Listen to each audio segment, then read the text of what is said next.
PMRC radio program. Cassius Mbewe here, and I have Kaputo Chiwele, who is a researcher at PMRC. Good afternoon. Welcome to the program. Thank you, Mr. Mbewe. Good afternoon to you. It's good to have you here. It's good to be here. Okay, so we're looking at safeguarding Zambia's environment. The insights from the 2024 budget. Let's get the program started by you explaining help us understand what the Policy Monitoring and Research Center is about. What does it stand for, and what do you focus on primarily? Okay, thank you for that question. So the Policy Monitoring and Research Center is a public policy think tank that was established in 2012 to promote public understanding through research and education. Our role is to encourage and facilitate debate on social and economic policy issues which are critical to national development. Our vision is unlocking Zambia's potential through evidence-based policy research analysis and reform proposals.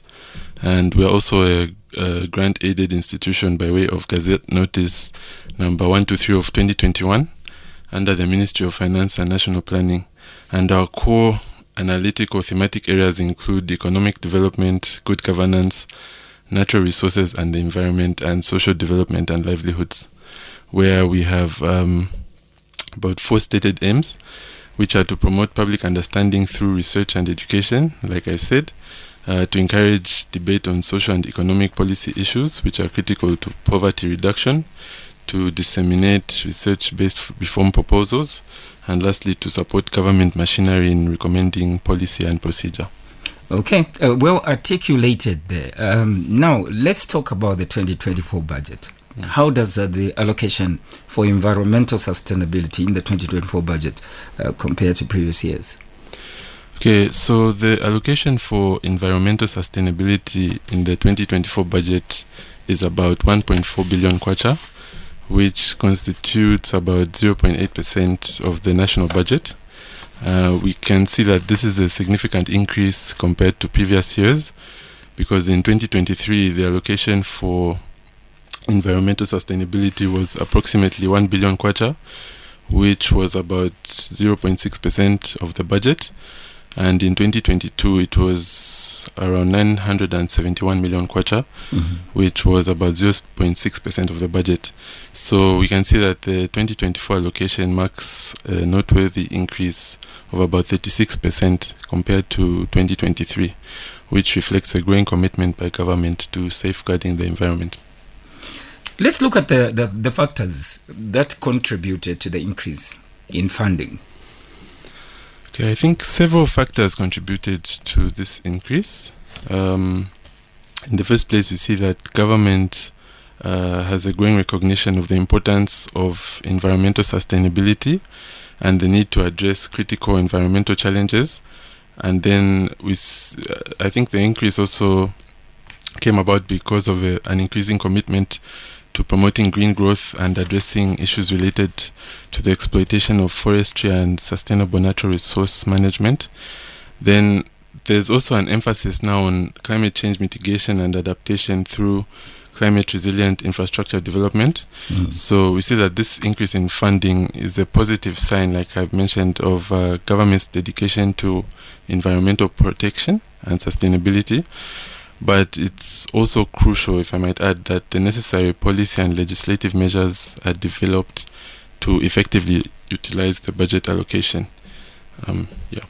So the 2024 budget talks about green finance. Can you explain the significance of green finance and its potential impact on sustainability and climate change initiatives in Zambia? Okay, I think I'll start by defining what green finance is. Absolutely. In fact, I wanted to ask. Okay. So if you can define that to us. Okay, so green finance refers to financial instruments and mechanisms such as green bonds and carbon trading that are specifically designed to fund environmentally sustainable projects and initiatives. And green finance has the potential to play a crucial role in supporting sustainability and climate change efforts in Zambia. So moving on to the significance of green finance. Green finance significance lies in its ability to channel investments into projects that have a positive impact on the environment, such as renewable energy projects or reforestation programs and the building of climate resilient infrastructure.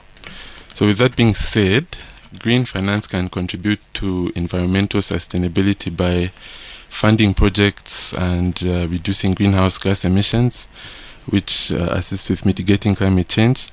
They also promote sustainable and responsible use of natural resources.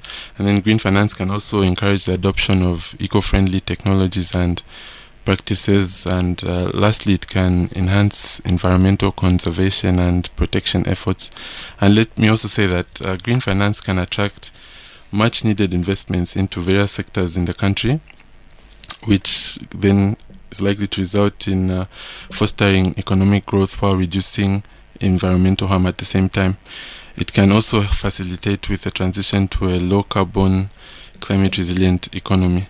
So it's important to note that the budget's commitment to further exploring green finance mechanisms indicates a proactive stance in addressing environmental challenges. However, like I've said already, the exact nature of regulatory enhancements for green finance needs further clarification, ensuring that it aligns with international best practices and promotes transparent and responsible investment. Right, I'm talking to Kaputo Chiwele. He's researcher, PMRC. Now, Mr. Chiwele, are there specific measures mentioned in the budget that are designed to address climate change adaptation and mitigation?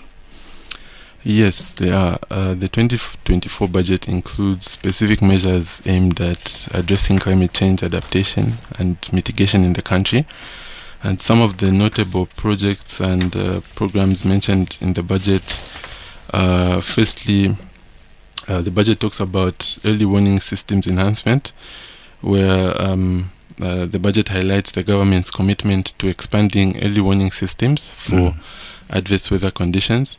And I think this is a crucial initiative for improving preparedness and response to climate-related challenges. So we see that the budget includes the installation of 120 additional automatic weather stations across the country in 2023. Yeah. Okay. So now going forward about adaptation and mitigation, you talked about environmental impact assessments as one of the measures in the budget designed to address climate change adaptation and mitigation. How then does the government plan to balance the need for expedited investment approvals with maintaining rigorous environmental and social assessments in the environmental impact assessment EIA process? Okay, again, let me start by defining what environmental impact assessment means. Yeah. So simply put, the environmental impact assessment, or EIA, like you mentioned, is a systematic evaluation that assesses the potential environmental impacts of a proposed project, and then it goes ahead to develop strategies to mitigate or minimize adverse effects from any project. And in Zambia, this kind of activity is carried out by institutions such as the Zambia Environmental Management Agency, or ZEMA. Yeah, so with that definition in mind, balancing the need for expedited investment approvals with maintaining rigorous environmental and social assessments in the EIA process is a critical challenge for government. So we see that the intention by government to expedite investment approvals in the EIA process is driven by the desire to attract investments quickly and facilitate economic growth as well. So streamlining the process can reduce bureaucracy and promote a more business-friendly environment. However, while efficiency is important, it should not come at the cost of responsible and sustainable investment. Rigorous environmental and social assessments are essential to identify potential risks as well as mitigate adverse impacts and ensure that investments align with the environmental laws and standards of the country. So to strike a balance, I think government should consider setting realistic timeframes for EIA approvals, and these timeframes should be efficient but allow for thorough assessments. In addition, regular monitoring and evaluation of the EIA process can help identify bottlenecks and streamline procedures without compromising assessments. Additionally, it's important to involve different stakeholders, such as the communities in which these projects take place, because public consultation with these communities provides valuable input and insights into potential environmental and social impacts. It's also essential to enhance the capacity of the relevant agencies responsible for EIAs. If you recall, I talked about ZEMA earlier. So it's important to ensure such institutions receive adequate training, adequate resources, and the necessary expertise to improve the speed and quality of these EIAs. And I think it's also important that the government establishes mechanisms for monitoring and ensuring compliance with environmental and social safeguards post-approval, because these regular inspections can help verify that projects adhere to approved mitigation measures. And then lastly, learning from international best practices can also provide insights into how other countries successfully balance expedited approvals with rigorous assessments, which benchmarks against successful models that can inform Zambia's approach. How does the government then intend to collaborate with international partners and organizations to leverage resources and expertise for environmental sustainability projects? Okay, so there are a number of ways that this is done. In the first place, it's important to recognize that collaboration with international partners and organizations is a critical aspect of Zambia's efforts to advance environmental sustainability projects. Then it's also important to recognize that Zambia is a signatory to various international environmental agreements, including the Paris Agreement on Climate Change and the Convention on Biological Diversity, as just a few examples. And by participating in these agreements, Zambia commits to working alongside other nations to address global environmental challenges. But then government also seeks foreign aid and grants from international development agencies and donor countries, and these funds are often allocated to specific environmental projects such as climate resilience initiatives or conservation programs. Then additionally, Zambia actively participates in international initiatives and programs which are related to environmental protection and climate change mitigation. And this involvement by our country allows us to access technical expertise as well as best practices and financial support from global organizations. And then another measure I can state is Zambia cooperates with United Nations agencies such as the United Nations Environment Program and the United Nations Development Program. And you find that these agencies provide technical assistance, capacity building, and funding for sustainable development projects. Mm-hmm. Yeah. Okay. So now, when we talk about safeguarding Zambia's environment, what kind of sensitization do you offer to the members of the public for them to understand but that they have to safeguard the environment? Okay, so if you're talking about us as PMRC, there's a number of things that we've done which can easily be accessed on our website. All right. Which are able to sensitize the public on what's going on in this space. Okay. So then, are there any specific goals or targets set in the 2024 budget related to reducing environmental degradation and increasing the adoption of sustainable practices? Yes, the 2024 budget includes several goals and targets aimed at reducing environmental degradation. Mm-hmm. And as I alluded to earlier, the budget has allocated a substantial increase in funding for environmental sustainability in comparison to previous years. Mm-hmm. And like I said as well, this demonstrates government's commitment to addressing environmental challenges effectively.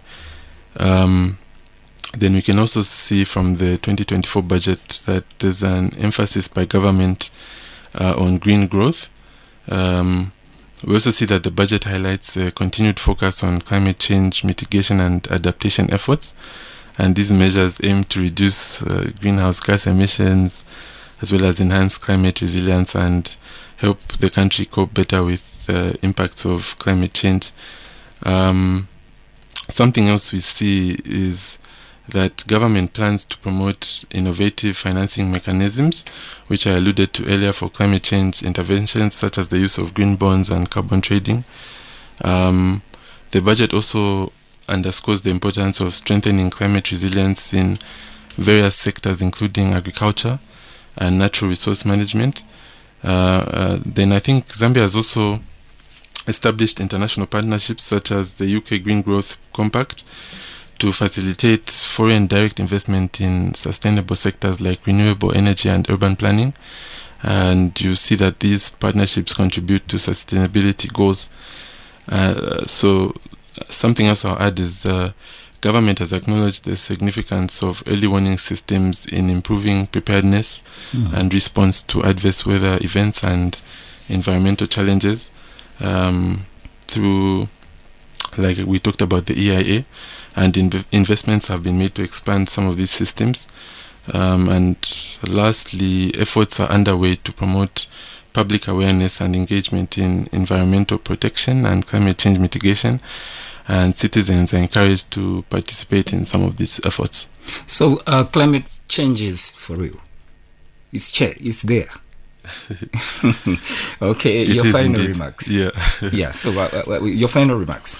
So in closing, I'd maybe just say the increased allocation for environmental sustainability in the budget shows a growing commitment by government to protect the environment and improve climate resilience, like I've talked about already.